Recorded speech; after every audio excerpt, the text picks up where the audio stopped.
Hello travel lovers, कैसे हैं आप सब। I hope you are doing well and feeling great. दोस्तों, मैं विपिन स्वागत करता हूं आपका मेरे YouTube channel roaming reflections by VK पर। और मेरे पीछे का नज़ारा देख के कुछ आपको आइडिया लग रहा है हम कहाँ खड़े हैं इस वक्त। हम खड़े हैं इस वक्त सोना में, जहाँ से दिल्ली मुंबई एक्सप्रेसवे शुरू होता है, और हम जा रहे हैं महाकाल। तो महाकाल मंदिर का पूरी जर्नी जो बहुत इंटरेस्टिंग होने वाली है वो मैं शेयर करूँगा। कैसा रास्ता है, दिल्ली मुंबई एक्सप्रेसवे का कैसा एक्सपीरियंस है, वो भी ज़रूर मैं आपके साथ शेयर करूंगा। तो बने रहिए मेरे साथ इस वीडियो में। जय महाकाल। न्यू दिल्ली से सीधा महाकालेश्वर ज्योतिर्लिंग उज्जैन, वो भी रोड पर, अपनी गाड़ी में, मुंबई एक्सप्रेसवे के रास्ते। ये सिर्फ एक रोड ट्रिप नहीं है दोस्तों, ये एक यात्रा है, एक अनुभव है। और मैं आपको हर एक एग्जिट, हर एक मोड़, हर एक रोड, हर एक सरप्राइज के बारे में सीधा और सच बताना चाहूंगा। तो सीट बेल्ट बांध के रखना दोस्तों, क्योंकि हम चल रहे हैं यहाँ से सीधा उज्जैन महाकालेश्वर ज्योतिर्लिंग की ओर। वैसे तो मेरे लिए रोड ट्रिप हमेशा रिफ्रेशिंग होती हैं, बट ये वाली कुछ स्पेशल है। तो चलिए जर्नी कैरी करते हैं। तो अभी 170 किलोमीटर के करीब मैं चल चुका हूँ, और फिलहाल अब टाइम था ब्रेक लेने का और नाश्ता करने का। तो फिलहाल मैं रुका हूँ अलवर में, और काफ़ी अच्छी फैसिलिटीज़ यहाँ पे बनी हुई हैं, और ये कुछ इस तरह के ऑप्शंस यहाँ पे सारे अवेलेबल हैं।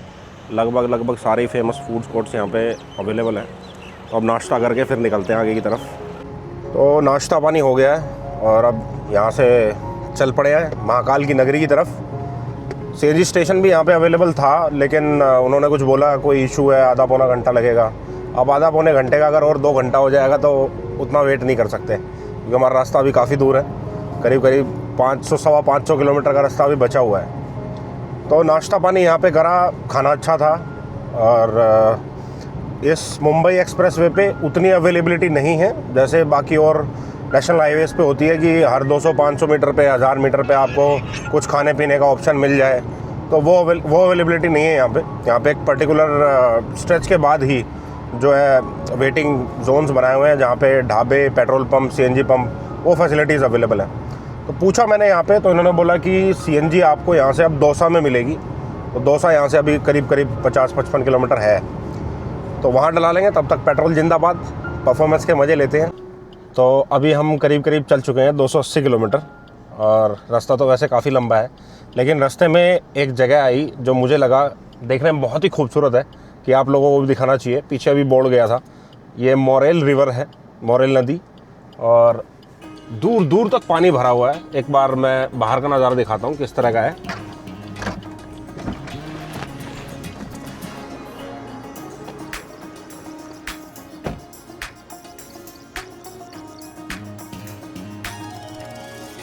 अब डिफरेंट क्या है, मुझे क्या यहाँ पे अलग लगा, यूजुअली नदियाँ क्या होती हैं, ऐसे सीधी बह रही होती हैं, लेकिन इतना बड़ा एरिया इसने कवर करा हुआ है। जहाँ तक मेरी नज़र जा रही है वहाँ तक मुझे सिर्फ पानी पानी नज़र आ रहा है।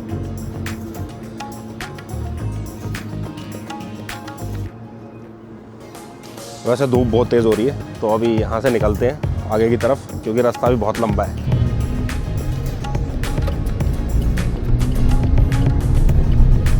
तो ये आ गया हमारा एक और टोल। 5-6 टोल पीछे जा चुके हैं, और इतना मुझे मतलब आइडिया है, अगर मेरा ये 3000 वाला पास ना होता तो अब तक मेरे 700-800 रुपये वसूल कर लिए होते टोल वालों ने। तो इसका मुझे काफ़ी बेनिफिट हो रहा है। अब ये पूरा नॉर्मल हाईवे शुरू हो गया है। आई थिंक ये सिंगल लेन है, कुछ गाड़ियाँ इधर रॉन्ग साइड से भी आ रही हैं। तो यहाँ से 3.5 किलोमीटर के बाद दूसरा हमें राइट लेना है, जो शायद हमें घुमा के वापस मुंबई एक्सप्रेसवे पे ही ले आएगा। बाकी देखते हैं।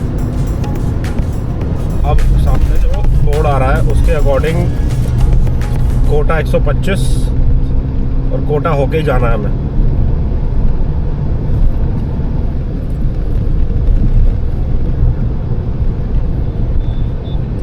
तो फ़िलहाल हम अभी राजस्थान में ही चल रहे हैं, और एक चीज़ मुझे एकदम से याद आई, तो मुझे लगा मैं शेयर कर लेता हूँ। तो पश्चिमी यूपी से तो ये चीज़ें ज़्यादातर गायब हो चुकी हैं। पहले हर गांव में एक जोहड़ होता था, जोहड़ भी बोलते हैं, जोहड़ भी बोल देते हैं देसी लैंग्वेज में। तो वहाँ पे क्या होता था, बारिश का पानी स्टोर होता था, और वही पानी यूज़ किया जाता था जानवरों को नहलाने के लिए और पीने के लिए भी। पानी साफ़ सुथरा रखा जाता था। तो वो कल्चर मैं अपने गांव जाता हूं तो वहां से मैक्सिमम गायब हो चुका है, क्योंकि वो सूख चुके हैं या उनकी साफ़ सफाई नहीं होती है। तो मैं अभी हूं फ़िलहाल, ये जगह का नाम है बेलनगंज करके, एक आसपास कोई जगह थी, वहाँ से मैं 1 किलोमीटर आगे निकला हूँ। और यहाँ पे अभी भी वही कल्चर फॉलो हो रहा है। लोग यहीं पे नहा रहे हैं, मस्ती कर रहे हैं, कपड़े धो रहे हैं। गर्मी थोड़ी सी ज़्यादा है, लेकिन ओवरऑल बहुत ही अच्छा लगा मुझे ये चीज़ देख के कि ये चीज़ अब भी फॉलो हो रही है, क्योंकि ज़्यादातर तो बंद ही हो चुकी है।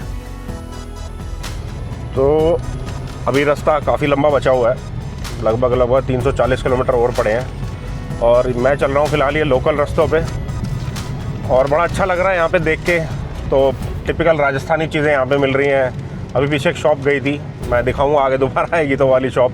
तो वहाँ पे बहुत बड़ी बड़ी नमकीन टाइप की, पता नहीं उसे क्या बोलते हैं, पपड़ी बोलते हैं, नमकीन बोलते हैं, वो बन रही थी। लोग बाग चाय वाय पी रहे थे। तो अच्छा कल्चर फॉलो हो रहा है। थोड़ा सा रास्ता डिस्टर्ब है, बट ओवरऑल इतना भी बुरा नहीं है।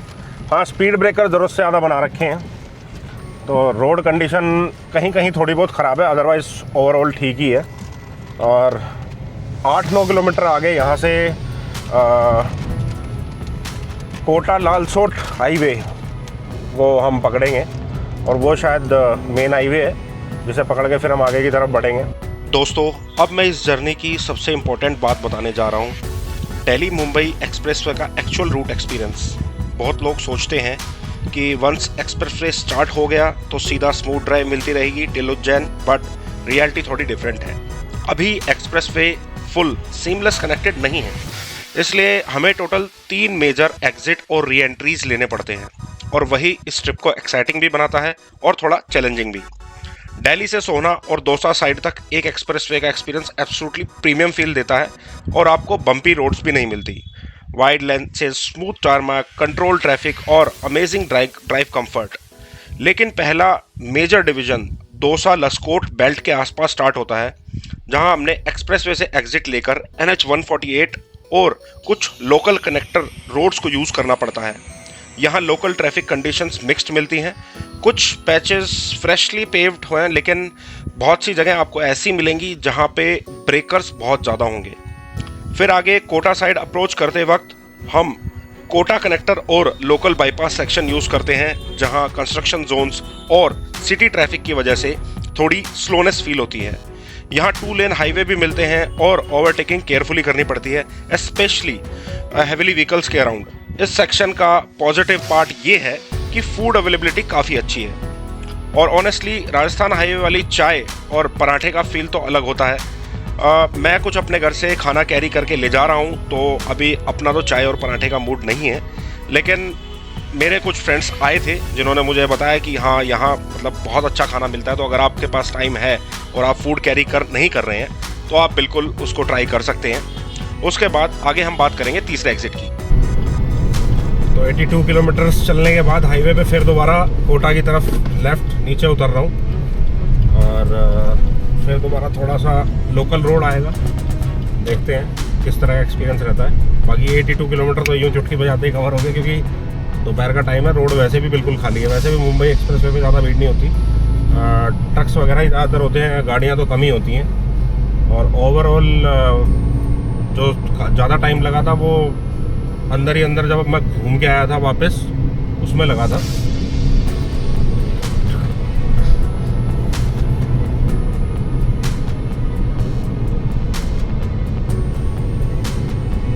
तो हमने यहाँ से ले लिया एग्जिट, और एग्जिट लेके हम जा रहे हैं टुवर्ड्स कोटा, और मुंबई एक्सप्रेसवे ख़त्म। एक और टोल भाई, अगर ये 3000 वाला अगर मेरे पास नहीं होता ना, तो ये टोल मेरे ख्याल से अब तक 1200-1500 रुपये मेरे ठंडे हो चुके होते। तो ये 3000 रुपये वाला कूपन अगर कोई मेरी तरफ घूमता है तो उसके लिए तो बिल्कुल फ़ायदेमंद है। दोस्तों, आगे कोटा साइड अप्रोच करते वक्त हम कोटा कनेक्टर और लोकल बाईपास सेक्शंस यूज़ करते हैं, जहां कंस्ट्रक्शन जोन्स और सिटी ट्रैफिक की वजह से ड्राइव थोड़ी स्लो फील होती है।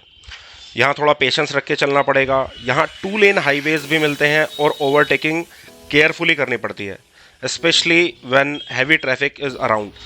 इस सेक्शन का पॉजिटिव पार्ट ये है कि यहाँ पे फूड अवेलेबिलिटी काफ़ी अच्छी है, अच्छे साफ़ सुथरे आपको ढाबे मिल जाएंगे और फ्यूल पंप्स की भी कोई चिंता नहीं है। आपको एक रेगुलर इंटरवल के बाद फ्यूल पंप्स काफ़ी देखने को मिलेंगे जहाँ से आप अपनी कार रिफ़िल कर सकते हैं।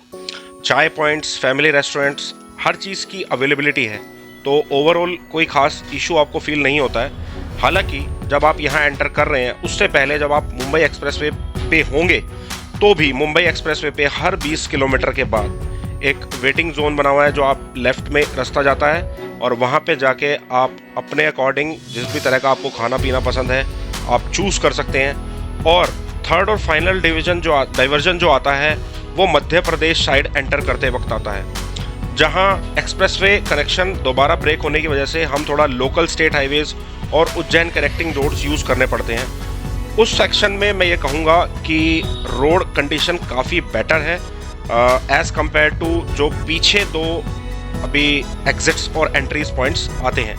ये सेक्शन थोड़ा अनप्रेडिक्टेबल हो सकता है क्योंकि कुछ रोड कंडीशंस मुझे पता लगा है कि काफ़ी बम्पी हैं, तो बी केयरफुल, अपना हाईवे लिमिट्स को मेंटेन करें। लेकिन आपको एक बात ऐड ऑन करना चाहूँगा कि इसी पार्ट में जर्नी की सीनिक ब्यूटी सबसे ज़्यादा फील होती है।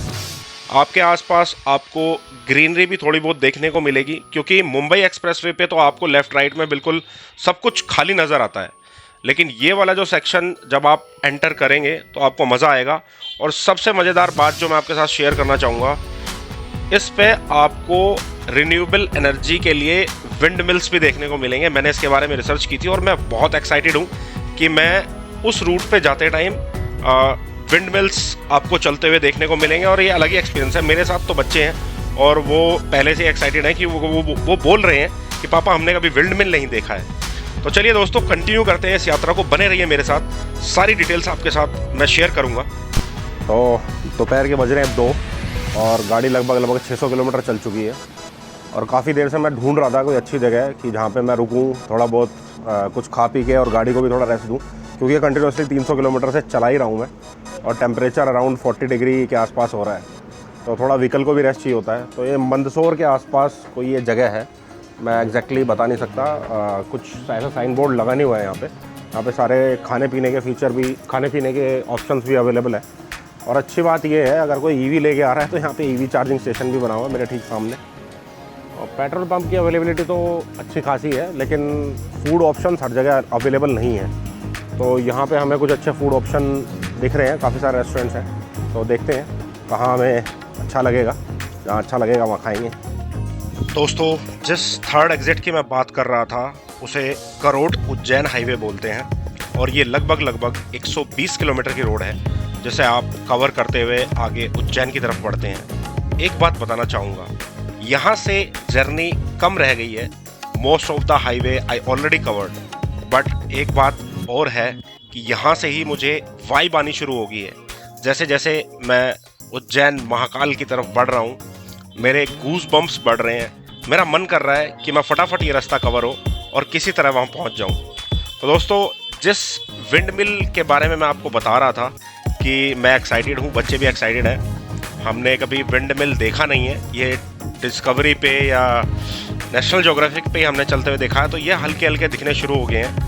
आप left side of the screen पे अगर ध्यान से देखेंगे तो आपको ये विंड मिल नज़र आ जाएंगे और ये एक नहीं है, ये बहुत सारे हैं। मतलब तपती दोपहरी में मैं रुक के गिन तो नहीं सकता हूँ कि ये कितने हैं, बट मेरे ख्याल से शायद 100 से ज़्यादा ना हो, क्योंकि कंटिन्यूस इस जर्नी में मुझे दूर दूर तक लेफ़्ट राइट में ये विंड मिल्स नज़र आ रहे हैं। और ये इस रात जो ये यात्रा है इसका रोमांच 2 गुना कर देते हैं, क्योंकि जब भी आप सफ़र में होते हैं, सफ़र का मतलब सिर्फ बाय रोड ट्रैवल करना ही नहीं होता, उन नज़ारों के भी मज़ा लेना होता है जो आपको नज़र आते हैं। तो ये रोड काफ़ी अच्छी है, कहीं कहीं जगह बीच में आपको थोड़ा बम्पी फील होगा, बट इट्स ओके। मेरा कहना ये है कि इसमें कट्स कम आते हैं। और ये लीजिए, अब हम उज्जैन महानगरी में एंटर कर रहे हैं और यहाँ से हम सीधा जा रहे हैं पार्किंग की तरफ। किसी ने मुझे बताया है सामने पार्किंग है, जो सबसे नियरेस्ट पार्किंग है श्री महाकालेश्वर ज्योतिर्लिंग के पास। तो यहाँ गाड़ी लगा के फिर हम फटाफट से होटल चेक इन करेंगे और आगे की डिटेल्स आपके साथ शेयर करेंगे। जय महाकाल। तो दोस्तों, फाइनली उज्जैन महाकाल मंदिर में पहुँच चुका हूँ। लगभग 13 साढ़े 13 घंटे की ड्राइव और 710 किलोमीटर मुझे पहुंचने में लगा यहाँ, और गर्मी थोड़ी सी ज़्यादा है। अभी मैं बिल्कुल पहुंच के मैंने अभी पार्किंग में गाड़ी लगाई है, और ये कुछ इस तरह का पार्किंग एरिया है। ये मंदिर के सबसे पास की पार्किंग है, और ये आप मेरे पीछे देख सकते हैं श्री महाकाल मंदिर। तो दर्शन करने तो मैं सुबह नहा धो के निकलूँगा। अभी तो बहुत ज़्यादा थका हुआ हूँ, कुछ खा पी के आराम करना चाहता हूँ, लेटना चाहता हूँ। होटल थोड़ा सा सर्च करना पड़ा, मतलब मैक्सिमम होटल्स जो पार्किंग के आसपास हैं वो सभी अवेलेबल नहीं थे, और एडवांस बुक करके मैं चला नहीं था, क्योंकि यहाँ मैं पहली बार आ रहा हूँ। कुछ खास मुझे आइडिया नहीं है कि कहाँ लेना चाहिए, कैसी फैसिलिटी मिलेगी। तो मुझे लगा ज़्यादा बेटर है कि जाके सर्च करते हैं, सर्च करने के बाद लेंगे।